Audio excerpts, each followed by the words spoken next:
మొన్నటి రోజు భువనగిరి జిల్లాలో ఎస్సీ గురుకుల హాస్టల్లో ఫుడ్ పాయిజన్ కారణం వల్ల దాదాపు కొంతమంది విద్యార్థులు ఫుడ్ పాయిజన్ అయి చాలా ఇబ్బందులు అవ్వడం జరిగింది.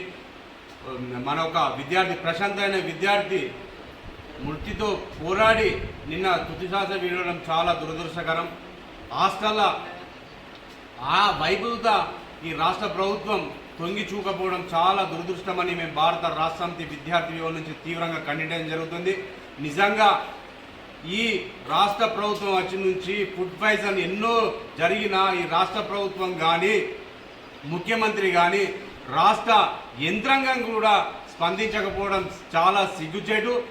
నిజంగా వాళ్ళను ఫుడ్ పాయిజన్కి కారణమైన ప్రిన్సిపాల్ను శాశ్వతంగా ఉద్యోగం నుంచి తొలగించాలని మేము భారత రాష్ట్ర సమితి విద్యార్థి విభాగం నుంచి మేము డిమాండ్ చేయడం జరుగుతుంది. వాళ్ళు ఎవరెవరు ఉన్నారో వారిపై కఠినంగా శిక్షించి మళ్ళీ ఎక్కడ ఏ తెలంగాణ రాష్ట్ర వ్యాప్తంగా ఏ హాస్టల్లో కూడా జరగకుండా చూడాలని ఈ రాష్ట్ర ప్రభుత్వానికి మేము డిమాండ్ చేయడం జరుగుతుంది.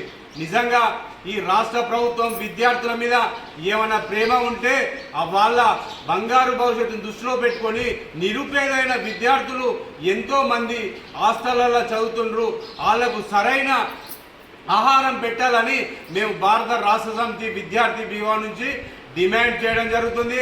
నిజంగా ఈ రాష్ట్ర ప్రభుత్వానికి ప్రశాంత్ అనే విద్యార్థి చనిపోవడం చాలా దురదృష్టకరం. వాళ్ళ తల్లిదండ్రులకు నిజంగా పుత్రశోకం మిగిలించడం చాలా దురదృష్టకరం అని సందర్భంగా తెలియడం జరుగుతుంది.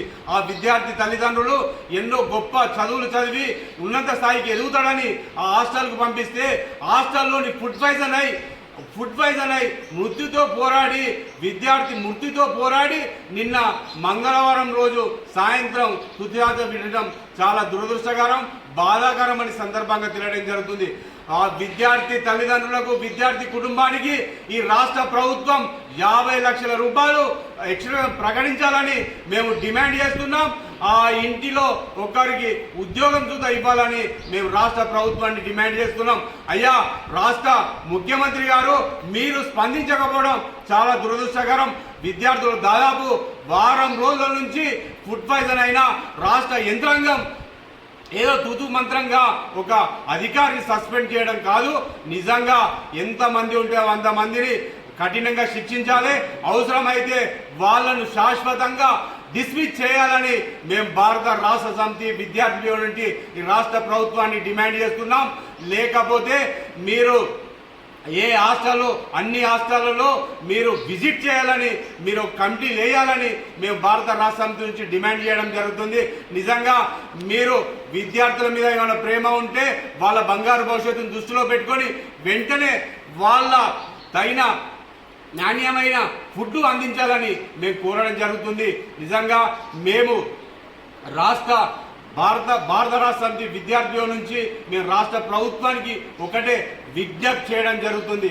నిజంగా ఆ పిల్లగాడు చనిపోవడం చాలా దురదృష్టకరం. ఖచ్చితంగా వాళ్ళ పేద కుటుంబమైన రాష్ట్ర ప్రభుత్వం ఆదుకోవాలని మేము డిమాండ్ చేయడం జరుగుతుంది.